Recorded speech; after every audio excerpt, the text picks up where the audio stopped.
E aí a gente tem, 2 imagens, só para ilustrar um pouco para vocês, né, de um lado o Jesus e do outro, no lado esquerdo, o Horus, né, o deus Horus, filho de Osíris e Ísis, tá bom? Osíris e Ísis são irmãos e eles são, casados, né, casaram e tiveram o Horus. Só que tem toda uma história, né, toda uma mitologia em torno disso, né, o Osíris ele faleceu antes dela, engravidar, né, antes dela engravidar do Horus, foi tanto que foi uma gravidez ali sobrenatural também, tem toda essa correlação com o cristianismo.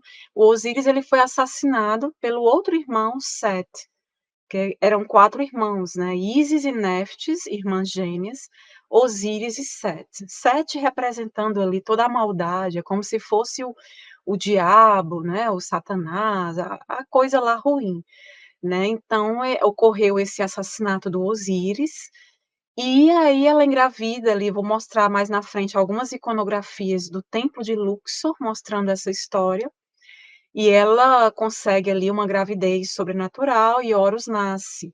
É justamente o renascimento, a ressurreição de Osíris, através do filho do Horus, né. Então você tem um Horus aí, ele tá com o Ani, o sacerdote Ani tá segurando na mão dele, né, ele tá levando, é porque não tá a cena completa, mas ele tá levando o Ani para a presença do Osíris, que estava num trono mais à frente, que ficaria no trono mais na frente, né. Então, no caso, o sacerdote Ani, no caso, é o defunto, né, é o morto.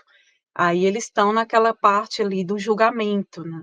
Após a morte, o antigo essa religião funerária, né, egípcia, né, eles cultuavam, viviam ali para cultuar realmente a questão da morte, porque para eles a verdadeira vida, a vida eterna, seria após a morte, não seria esse mundo material que a gente vive, né. Então ele morria, tem todo um preparo ali do corpo, a mumificação é muito importante nesse processo, até mesmo para que ocorra, para que ele ressuscite na vida após a morte, tem que haver essa preservação do corpo para manter o Ba. O Ba é uma das partes do espírito, né, então tem o Ka, que é a alma, né, tem o Ka, tem o Ba representa a motilidade dessa alma. Então é preciso, é bem complexo pessoal, aos poucos vai desculpa se eu falar muito, né, são muitos termos, mas tem Não, toda essa professora, complexidade. fica à vontade, pode falar. Eu estou lembrando aqui, você, quando um pouco mais atrás, quando você falou dessa multiplicidade, né, que acontece ali no Egito, eu lembrei da comunidade judaica que vivia em Alexandria, e eu lembrei também de um artigo científico que eu estou lendo, ainda não disponibilizei para os membros do canal, ainda não fiz a tradução, ele está em inglês, ele é grande, e eu estou lendo ainda, estudando, que fala que Alexandria não era só vamos dizer assim, um centro muito forte da religião egípcia ali antes de Cristo, mas também era um centro multicultural. Muitas crenças, muitas religiões estavam ali, Sim. até missionários budistas estavam presentes ali em Alexandria, os terapeutas de Philon e por aí vai. E você tem ali uma comunidade judaica que está dentro de todas essas crenças, indo para a Palestina, retornando, indo para o deserto da Judéia, retornando, estando no Egito. Então não é difícil da gente, caso queira se aprofundar nos estudos que a professora está trazendo, a gente não perceber estas correlações. Se a gente Com tem uma certeza. dimensão histórica que está acontecendo ali. Mas pode continuar, professora. Sem contar o zoroastrismo, né, ali um pouco até um pouquinho antes, o zoroastrismo, quase que na época dos Serapis, um pouquinho antes dos Serapis, que o Serapis veio ali no século IV, vou falar dos Serapis, tá, pessoal, mais na frente. É um pouquinho mais na frente tem uns slides onde eu vou falar sobre ele, antes eu tenho que falar um pouco mais dessa questão da religião e mitologia egípcia.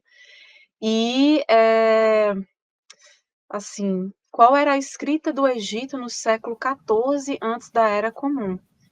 Olha, com certeza eles utilizavam os hieróglifos, né, que eles utilizaram hieróglifo até o século III da Era Comum, se eu não me engano, século III, século IV, que encerrou ali realmente quando houve a instituição oficial ali do cristianismo, quando ele foi considerado ali a religião oficial, ali após o Concílio de Nicéia, né, acho que foi, 300 e Tem, alguma tem, coisa, 325.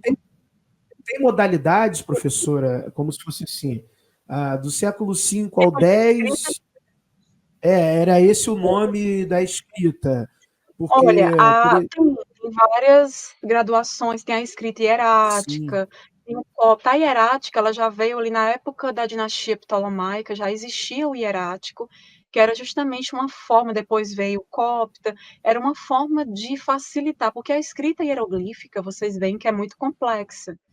Então, a sim, hierática, ela sim. já as escritas posteriores, elas já vieram.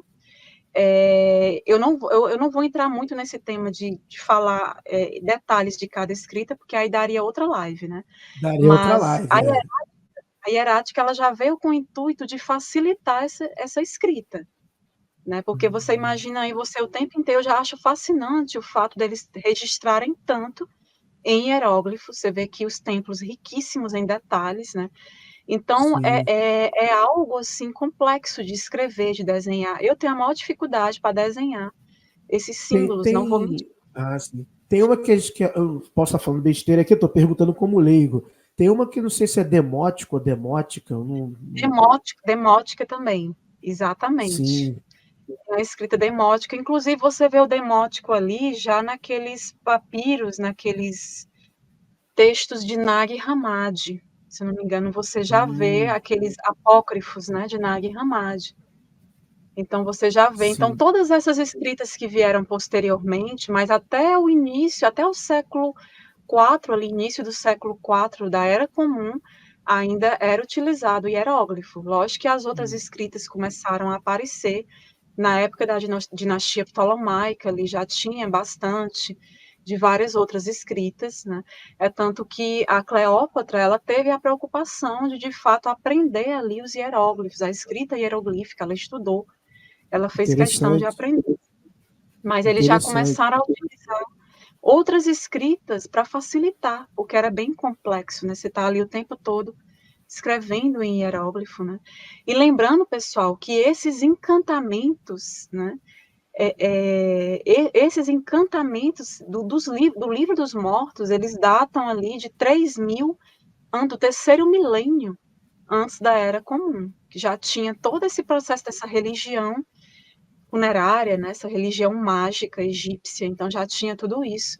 Inclusive, desse período também já existiam aquelas 42 leis de Maat, que muitos, Hum, Maat, que era a deusa ali da justiça, né, da unidade cósmica, né, da justiça universal, esposa de Tot, deus da escrita, da sabedoria. Então, eu vou hum. falar mais sobre esses deuses numa live que eu vou fazer em breve no meu canal, só sobre os Ah, deuses desse panteão, porque é muita divindade. Então, sim. requer, eu acho que até mais de uma live para falar de cada um.